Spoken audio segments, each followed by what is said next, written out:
Channel के like कीजिए, subscribe कीजिए, शेयर कीजिए। भोलेनाथ के चरण में प्रणाम करती हूँ, मैया भवानी के चरण में प्रणाम करती हूँ, गणपति के चरण में प्रणाम करती हूँ, हम अपनी माता पिता के चरण में प्रणाम करती हूँ। मेरा प्रणाम स्वीकार हो प्रभु, मेरा प्रणाम स्वीकार हो। सभी देव देवी के चरण में प्रणाम करती हूँ, मेरा प्रणाम स्वीकार हो प्रभु, मेरा प्रणाम स्वीकार हो। के पास में एक कंचन गांव था। वहां पड़ी नर्मदा नदी के ऊपर एक पहाकड़ के पेड़ था। वहां एक चिल्लू सियारू रहा करता था। वह सब गुरु बहनन थे, सब स्नान करने गए थे। सियारिन ने पूछा कि ये बताओ बहना, ये स्नान क्यों करने आए हो? बोले कि हम अपने पुत्र के लिए जितिया व्रत कर रहे हैं। बोले कि दोनों चिल्लू सियारो दोनों यारिन थे।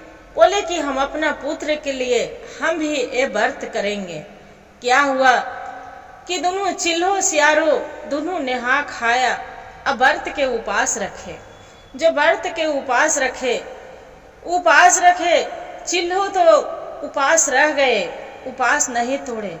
बाकी इसका सियार थे, उसका 12 बजे उसका एक गांव के सेठ के मृत्यु हो गया था। जो मृत्यु हो गया था तो वहीं पड़ी सब जला रहे थे नदी के किनारे। जो जला रहे थे सेठ का तो चिल्लू तो अपना पेड़ पर एक ना उपास करके बैठे थे। बाकी सियार के उसका भूख के मारे 12 बजे रात पूरा तड़पने लगा। चिल्लू सियारू क्या किए कि अपना धीरे धीरे धीरे नदी में जाके और सेठ जो खत्म हुआ था, उसका मृत्यु हुआ था, उसका नोच नोच के जाके खाने लगे। जो नोच के खाने लगे उसका सब पुत्र खत्म हो गए। चिल्लू सियारों के सब पुत्र खत्म हो गए। और चिल्लू के 7 पुत्र था, उसका सभे बच्चे को कुछ भी नहीं हुआ। आके बोलते हैं कि क्या चिल्लू बहन आप व्रत तोड़ गए थे? कि हाँ, हम तो तोड़ लिए, उपास रह गए थे। वो मेरा पुत्र तो खत्म हो गए। क्या हुआ दीदी? वहां से दूसरा फिर जन्म हुआ।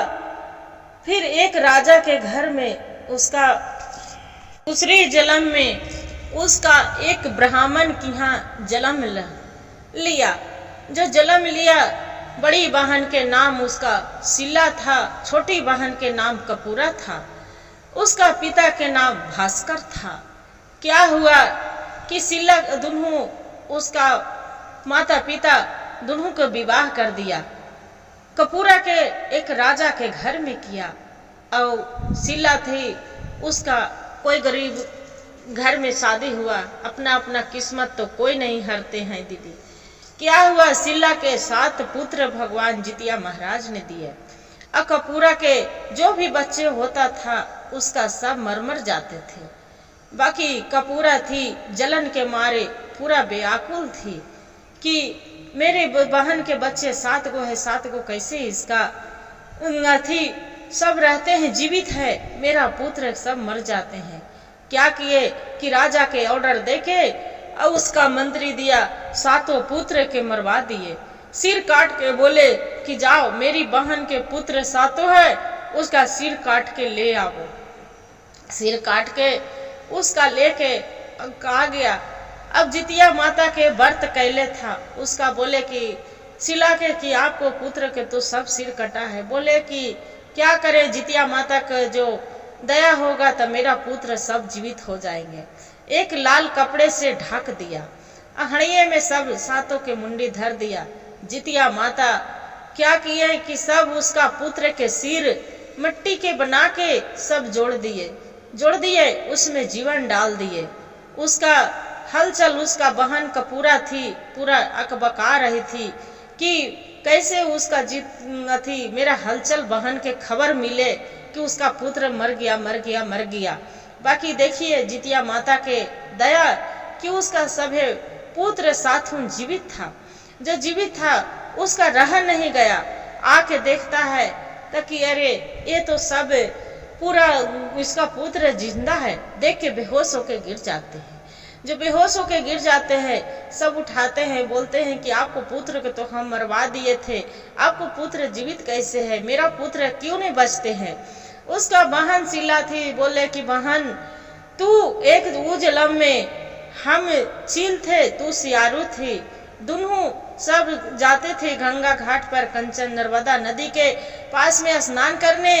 तू एक पेड़ पर बैठी, बाकी तू भूख के मारे रह नहीं गया, तू सेठ के जो खत्म हुआ था तो उसका जाके भोजन करी थी, अब हम अपना बच्चे के लिए उपास रहे थे। वैसे कह के सुनाए, बोले हे बहन तू भी बढ़िया निर्जला व्रत करो, जितिया माता सबको कष्ट के जरूर हरते हैं, तू आज से निर्जला व्रत करो, आपको भी पुत्र जीवित होंगे, अब अच्छा रहेंगे। क्या किया, बोले बहन मेरी माफ कर दो कि आपको पुत्र के हम मरवा दिए, एक गुस्से के विरोध में हम इतना जलते रहे। क्या किया, जितिया के 7वीं के नेहा खाया, कृष्ण पक्ष 8वीं के उपास रहे, 9वीं के ओकर बाद में पारण करे, ओकरा कपूरा के भी भगवान उसका लड़की दिया। जितिया माता ने उसका दोनों बहन के खुशी खुशी जीवन बीतने लगा।